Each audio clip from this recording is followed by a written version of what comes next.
ఏమైంది? ఏమవ్వాలి?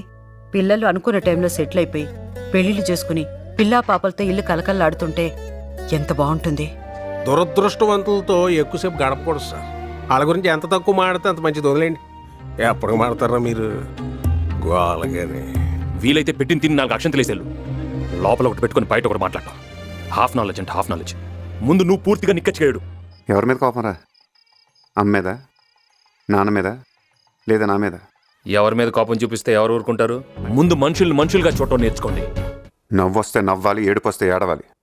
వ్యక్తిత్వాలు మార్చుకుంటారా అంటే అబ్బే మేము మారం ఇలాగే ఉంటామంటే ఎవరికి నష్టం అండే? ఇలా ఉండాలి అలా ఉండాలని మా నాన్నే చెప్పలేదు. దారినే లేక గొట్టంగాడు మాటలు ఎందుకంటాను? ఎవడంత హ్యాపీగా ఉండాలనుకుంటున్నాడో అంత హ్యాపీగానే ఉన్నాడు. నేను తప్ప. అడగచ్చు కదా, చెప్తాం కదా. నాకంటే ముందే పుట్టావు కదరా, నీకు తెలియదు ఏం చేయాలి ఏం చేయకూడదు.